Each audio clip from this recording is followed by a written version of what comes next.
The first question is a question that people are always asking me, which is why China? Why China for you? Where did that come from? It was really an accident. I had this job sub-editing material from the Asia Pacific region for a bit of the BBC, and I got very interested in China, went on holiday there and fell in love with it. And then I started learning Chinese in evening classes, and I just became rather hooked, and I started reading a lot about China. And and then won a British Council scholarship, which took me to Chengdu, partly for gastronomic reasons, I have to confess. That was going to be my second question. Where does the food come in relation to to China generally? Which was first, the food or the China? I remember telling a teacher at school when I was 11 that I wanted to be a chef, and I've loved cooking for as long as I can remember. My mother's a great cook, so I started out by helping her. Yes. Yeah, I was quite serious about cooking in my teens. And then sort of on family holidays, I was always sort of writing down recipes and menus in books and picking out tips. So when I went to China, in fact, my first visit to Chengdu, I was just amazed by the food. I mean, I'd heard a lot about it, but it was so delicious and vibrant and so much more exciting than any Chinese different from food. what you get here. Oh yeah, absolutely. Yeah. And so then when I was choosing where to apply for as a British Council scholar, the reason that I picked Chengdu was quite a lot to do with its reputation as a good place to eat. And then when I got there, without really thinking about it, I started sort of begging friends for tips, watching them cook, and then asking if I could go into restaurant kitchens and picking up tips from street vendors. And it just sort of took over without really. Really, both prongs came in, but food at the heart. And you chose Chengdu because of the food. Did you know anything about Chengdu apart from it being sort of one of the great Chinese styles of cookery, Sichuan? The only thing I knew, I mean, it was it's sort of on the fringes of Han Chinese China. Yes. And sort of I was very interested in Tibet, and I'd just been travelling there the first time I went to Chengdu. So from the point of view of adventure, it was a very enticing place. And then also on my first visit there, I'd been seduced, as everyone is, by the charm of the Sichuanese and the relaxed atmosphere, and there's just something wonderful about that city and its life. It's famous for its sort of easy, idle life. And but I mean, I didn't really know much about it at all. I just thought, that's the place. That's the place. You didn't think, well, there are these other styles, obviously Cantonese style and Hunan style and northeastern style as well. No, I mean I don't think it's really possible, or it certainly wasn't then, from the point of view of someone living outside China, to really get any idea of the diversity of Chinese cuisines. And I have to say, I think I was very lucky that I picked Chengdu, partly because it's not only sort of appetizing and delicious, but also it's very sophisticated. So there's you learn a lot about Chinese culinary culture there. So leaving it, obviously Sichuan dishes must be one of your favourites. Outside that, which variety of Chinese food do you like best? Oh, the last few years I've become very interested in sort of the foods of the East. So Yangzhou, Hangzhou, Shaoxing, places like that. That you might loosely call them the Eastern School of Chinese cooking, but they're really very diverse within that region. Yes. So, Cantonese cooking is fantastic, although I haven't spent much time, aside from Hong Kong, in the Cantonese South. I mean, the thing about Cantonese food is that to Westerners, in a sense, it's the most familiar cuisine. Yes, and although what you see of Cantonese food in the West is not a very fair or true reflection, really, except for dim sum, which I think is excellent outside China. But it doesn't have quite the thrill factor. And as you say, the food in Fujian, I mean, I've had some of the most memorable meals in China in Wuyishan, in the mountains. Wonderful bamboo shoots and sort of wild mushrooms, gorgeous cooking. And I think the kind of fresh local ingredients that you can't get in the West. How have things changed in China, do you perceive, in terms of food? Have you picked it up at all? Given that the country is opening up to the West, there are more and more of us all over in places like Chengdu and certainly down the East Coast, foreigners and so on. Do you detect any change in food culture generally? The rise of what they refuse to call the middle class, but is the middle class in de facto. Have you noticed a change in food tastes at all? In your Absolutely. Totally. I mean, it's the change. I mean, in every aspect of Chinese life, the change over the last 15 years has just been spectacular. And in terms of Sichuanese food, I suppose, I mean, in a sense, you could always see influences from previous, visits from, I mean, waves of immigration from other parts of China. But the last 15 years, Sichuanese chefs have become very influenced by Japanese ideas about the aesthetics of food and presentation, and Western ideas. There've been a lot of Western ingredients becoming available. The way in which dishes are now presented has become much more contemporary, much more international. The way, the sort of using different shaped dishes, different garnishes, lots of new ingredients, lots of sort of bottled sauces. So, for example, when I was learning to cook in the basic Sichuanese kitchen, you would have fermented products like the doubanjiang, the chili bean sauce, and soy sauce and the local vinegar. Now you have lots of Hong Kong mass-produced different sorts of sauces. Heightening umami tastes.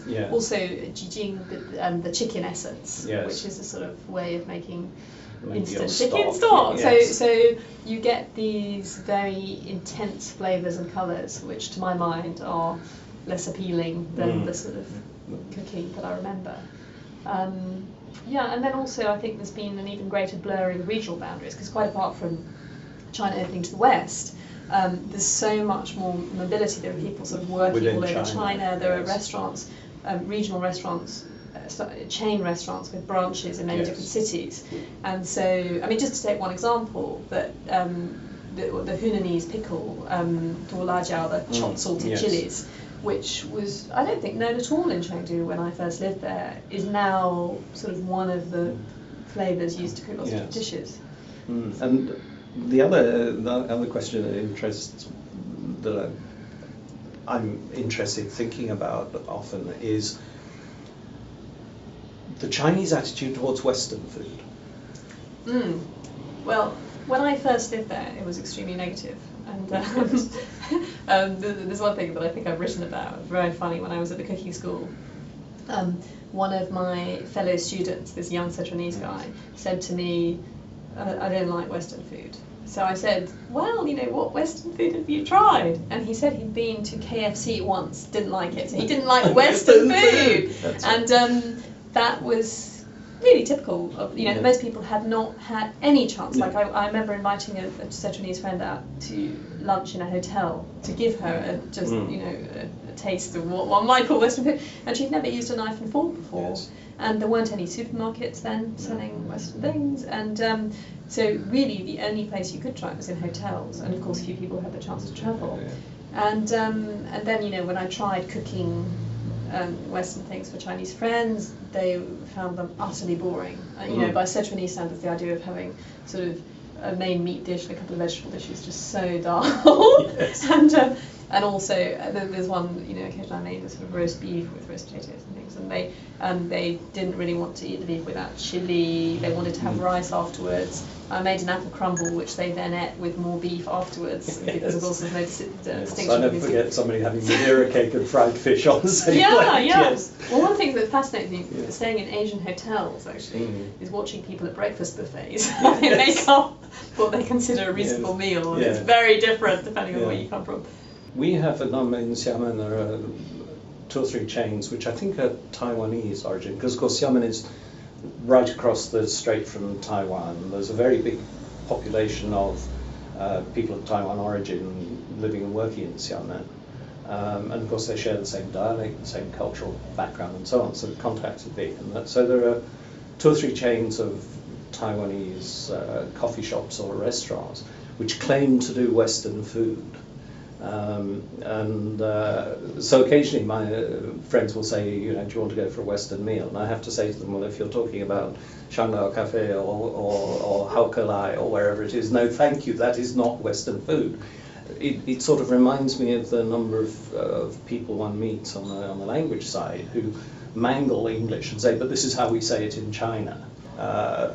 There's a professor in Beijing who wrote in the introduction to a book on the English language, we Chinese have improved the English language.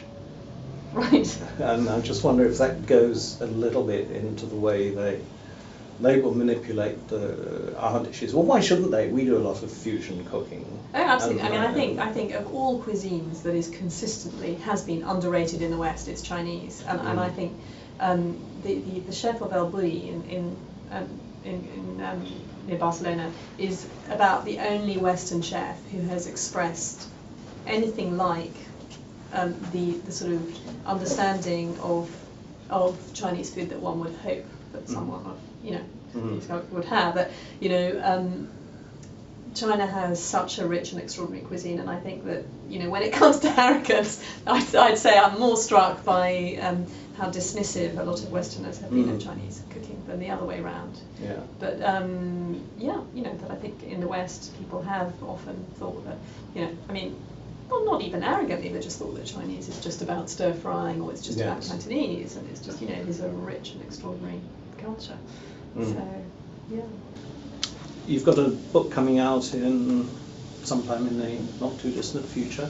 Yeah, in April, the new book is it's a collection of recipes, not from one region, although of course there's a sort of southern bias and particularly a Sichuanese bias. But this book is really about showing people wonderful, delicious, healthy, and fairly straightforward recipes from Chinese home cooking.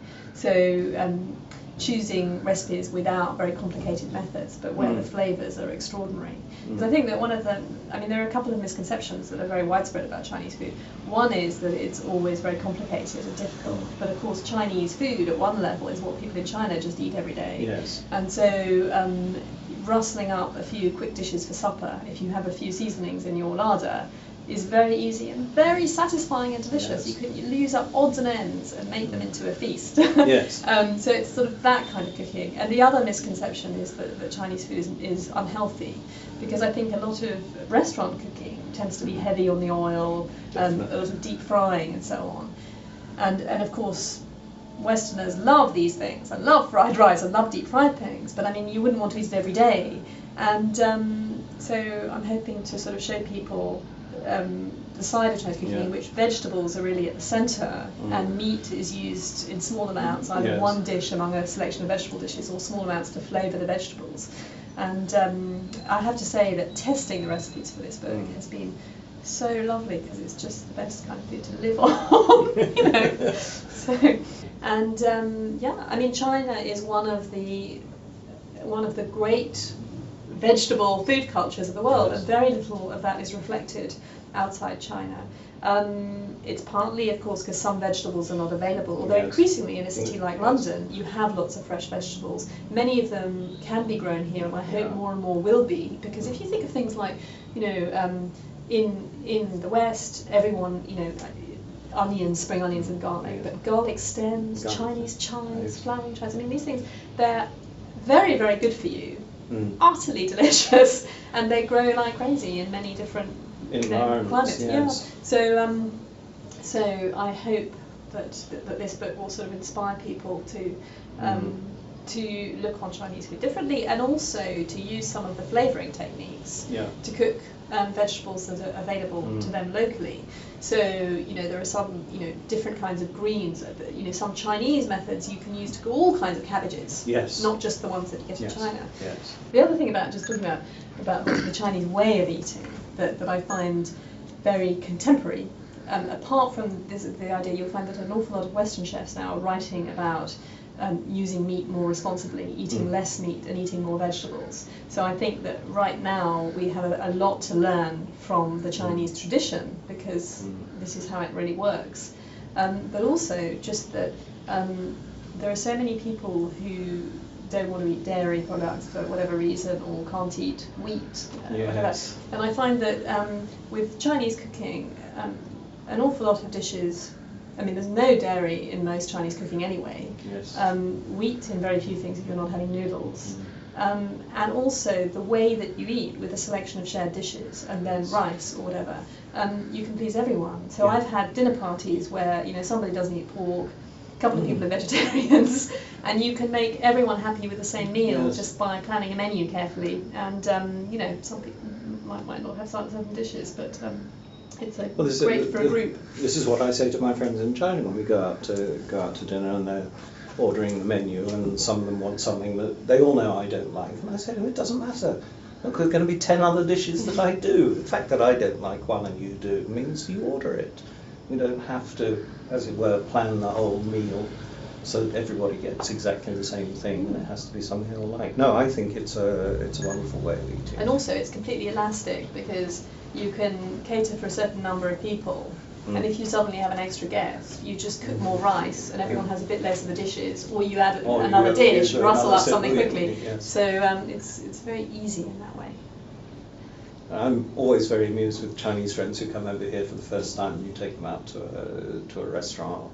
I remember with two friends, I took them to a pub over in Essex, Constable country. Immediately the plates were being passed around and somebody's having some of everybody's. To them, the thought that this is your plate of food that you should eat was just sort of a concept they couldn't imagine. But it's interesting how actually in Western contemporary restaurant eating, people are choosing to share food much more. So it's very acceptable now to go into a very smart restaurant and say, oh, we'll have this couple of starters and this couple of main course and we're going to share everything. Nobody's surprised anymore. I think, being out there almost all the time, I haven't encountered this yet, but I think it's a good thing. I think. No, I find it very difficult to keep my knife and fork to my own plate when there's exciting things going on elsewhere. As well, yes. So. How do you see your future? Don't know. Who knows? I mean, I feel that I'm ask that question. I'm sort of. I suppose that the more I learn about Chinese food, the more that I feel there is to learn, and I feel it's kind of a lifetime project to understand more and to write more. So I have various ideas for other books and projects in the future, and I'll just see how it unfolds. So.